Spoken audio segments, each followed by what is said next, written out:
ঘোরাতে পারতাম না, এত মজা করতাম, এত মজা করতাম, অনেক মজা করতাম। তাহলে একটা কথা বলতেছি, আমি জানি না হয়তো বা এরকম তুমি সময় দিতে দিতে আমার নামটা কখন যেন তোমার মন থেকে মুছে গেল। তুমি সবসময় কেন এমন ইমোশনাল হয়ে যাও বলো তো? আমার পরে কি তোমার বিশ্বাস নাই? দেখো আমি কি জানো, আমি বলে দিচ্ছি, আমি শিক্ষিত ছেলে। উফ, এক কথা বারবার কেন বলো? আমার ভালো লাগতেছে না। আমি কি বলবো তোমাকে, বলবো যে আমি শুধু একটু কথাই তোমাকে বলবো, আমি তোমাকে ছাড়া বাঁচতে পারবো না। তুমি এমন ইমোশনাল হইও না, সত্যি আমি তোমাকে কখনোই ভুলবো না। তিশা, হ্যাঁ, আমার সাথে কথা বলা শেষ হয়েছে, বাসায় যেতে হবে। তোমরা কি কথা বলবা না? না না, আমাদের কথা শেষ, আমিও বাসায় যাবো। আচ্ছা ভাইয়া, আবার দেখা হবে, আছি কয়েকদিন, বাসায় যাবো। আচ্ছা চলো, হ্যাঁ? আইসুন থাকো। 4-5 দিন আছি, আপনাদেরকে নিয়ে গ্রামটা ঘুরবো। আচ্ছা চলো, হ্যাঁ? অবশ্যই আচ্ছা দেখা ভাইয়া, হবে। আচ্ছা, আল্লাহ হাফেজ। অবশ্যই দেখা হবে। আচ্ছা ওকে, বাই। ঠিক আছে, তো যাও না। আল্লাহ, জানি না ঈশাকে আমাকে কি সত্যি ভালোবাসে। আমার কেন যেন মনটা খুব ছটফট করতেছে। ও সত্যি কি আমাকে ভুলে যাবে না তো? আল্লাহ, তুমি ওকে হৃদয় দান করো আল্লাহ, ও যেন আমার থাকে আল্লাহ। আল্লাহ, আমি ওকে ছাড়া সত্যিই থাকতে পারবো না।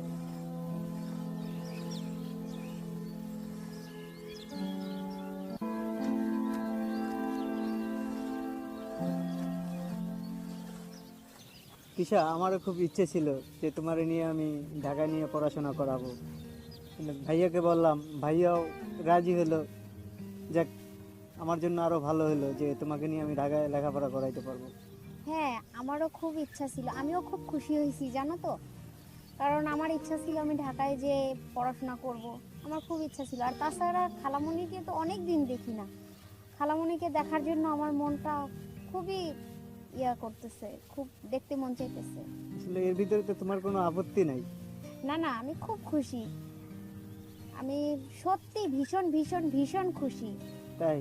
তাহলে তো আমরা আবার আগের মতো ছোটবেলায় যেভাবে চলছি এইভাবে আমরা পড়াশোনার মাঝখানে এইভাবেই চলতে পারবো।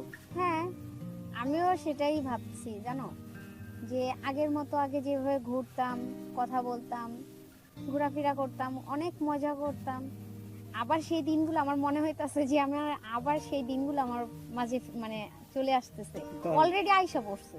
এই ঢাকায় যেয়ে কিন্তু আমাকে পুরো ঢাকা শহরটা কিন্তু হ্যাঁ, আমাকে ঘোরাতে হবে। অবশ্যই আমরা পড়াশোনাও করব, বাস ফাঁকে আমরা ঘুরেও বেড়াবো। খুব মজা হবে বলো। হ্যাঁ, তাই অবশ্যই। আচ্ছা চলো, আমরা সন্ধ্যা হইতেছে, চলো আমরা চলে যাই। আচ্ছা ঠিক আছে, চলো।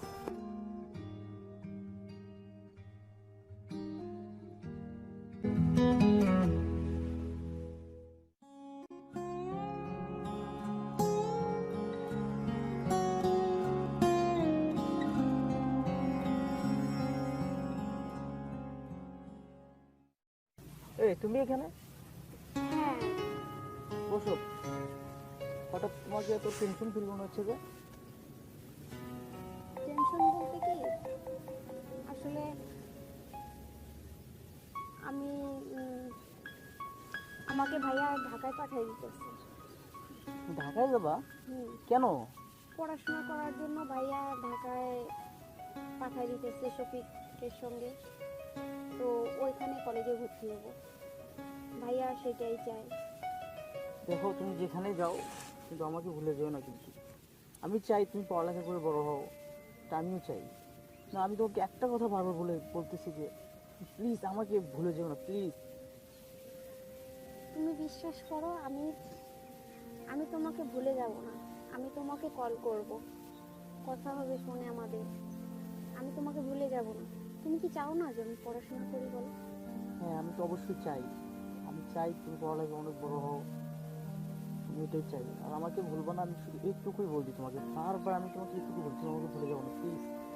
তুমি বিশ্বাস করো, আমি তোমাকে কখনোই ভুলবো না। তুমি আমাকে একটু বিশ্বাস করো, আমি তোমাকে কখনোই ভুলবো না। আমি তোমার ছিলাম, তোমার আছি, তোমারই থাকবো। এটাই যেন হয় তৃষা। আমার মনটা কেন যেন তোমার জন্য খুব হাহাকার করতেছে তৃষা। আমারও কি কম করতেছে? আমার কি খারাপ লাগতেছে না? তোমার কি মনে হয় আমার ভিতরে কি কোনো মন নাই? সত্যি সত্যি আমি সহ্য করতে পারবো না তুমি এভাবে আমাকে ফেলে চলে যাচ্ছ। কিন্তু কি করবো দেখো, আমাকে খুব কষ্টে মেনে নিতে হচ্ছে। প্লিজ তুমি এইভাবে আমাকে আর বলো না, আমার সত্যি অনেক কষ্ট হইতেছে। তুমি কি চোখের পানি দিয়ে আমাকে বিদায় দেবে? তুমি একটু হাসি মুখে আমাকে বিদায় দাও। হ্যাঁ তৃষা, আমি না হয় অবশ্যই। এই হাসি মুখটা নিয়েই থাকবো, বলো। হ্যাঁ অবশ্যই তৃষা, তোমার জন্য আমার দোয়া সবসময় থাকবে।